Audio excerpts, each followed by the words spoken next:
Welcome back to the channel. We're playing 20 questions with. Gailyn of Fountain Pendulum. All right, let's get into the questions.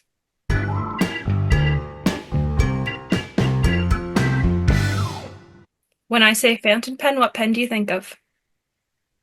I think of the Pilot Vanishing Point. All right, how did you get into pens? I've always liked writing instruments and pens and pencils, but I got into fountain pens from browsing stationery aisles. What was your first pen? My first pen was the Schaefer calligraphy pen. Okay, I don't think you're the first person to name that. I think it's come up a couple times. I think it's because if you go to a craft store or like a stationery aisle of a office supply store or something like that, they often have them with, calligraphy related things, and so then it's just like a very easy pickup, or you're like interested in calligraphy to start with, which I was. So yeah. What's your current daily driver? So I have two. One is kind of an everyday carry, and I can show it. It's a Keras pen. This is white Delrin with a olive green section, and it has a extra fine titanium nib on it. So I use that for like quick draws and things like that. And then for more pages and things like that, I've been leaning towards my Aurora. It's a Optima with a extra fine flex nib on it. What's your favorite ink? Oh, favorite ink. Um, I'd say the favorite ink that I've been enjoying lately has been Ferris Wheel Press Adventurine. It's a really lovely chromo shader shimmer ink, but I most pretty much only use it with dip pens because I don't put shimmer in my fountain pens. Shimmer and extra fine don't really go together. They don't, not often at all. I think the smallest nib size I use with shimmer is a medium, and that's sort of pushing it. I had a peniter prior that was an extra fine, but of course it was quite a gusher because it was a quill, so it was very wet. And then the extra fines in Italians are not very extra fine, so that I actually used to get away with shimmer ink. It was a cartridge converter, so it worked. But I don't really use shimmer in my pens anymore. What's your favorite brand of either pens or ink? For ink, I would say Nagasawa Kobe. I really like their earthy hues. Most of their inks are really lovely. And for pens, I've really been favoring Aurora. Right. Vintage or modern? Vintage. I love vintage nibs, the character of them, just the writing style that you can get from them. So if I had to pick one or the other, I'd go vintage. Do you swatch all your inks? I do. It's very fun, and I find it very resourceful too to be able to compare and look back or document them. So yeah, I do. Do you daily drive the same pen and ink combination, or do you always switch it up? I switch it up. It's always interesting. Like some people have a pen that always gets the same ink, but then there are some that rotate, and some people just always change everything. Yeah, I have a couple exceptions. There are maybe one or two pens that always get the same ink. Like I keep a um, a permanent ink in a platinum preppy to put addresses on envelopes and things like that. But for the most part, I love ink, using different inks and exploring inks. So I like switching it up. Do you keep your writing samples so you know what nib is in every pen, or do you just know how every pen writes?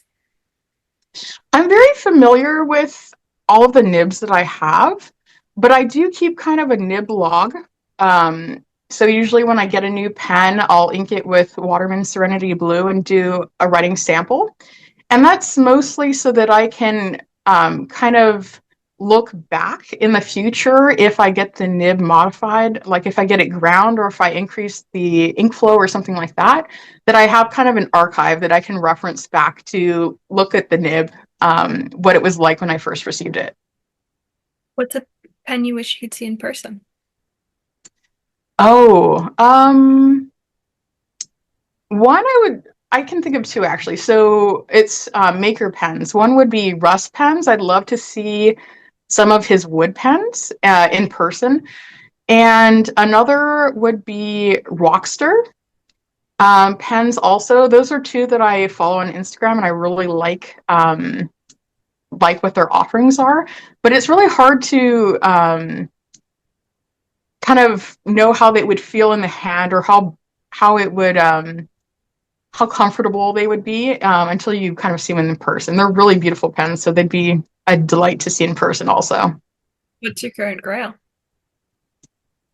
Mm, no, I would I don't really have grails, but what I do have is what I call like a lookout list. So Okay. I keep an updated list of pens I'm interested in. And then while I'm kind of keeping an eye out for them, if I come across one that I like the coloring of and the nib size and it's an approachable price for me, then I have it on my lookout and I'm ready to go for it. But that's kind of the way my system for wanting new pens goes. What pen would you recommend to a beginner?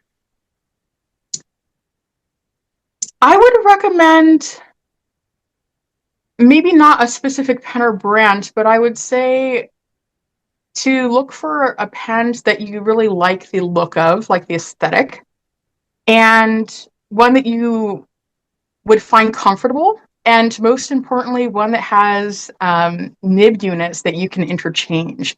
Because I find a lot of beginners in the hobby start accumulating a lot of pens at first because they're trying to figure out what it is that they like, and a lot of that comes down to the nibs.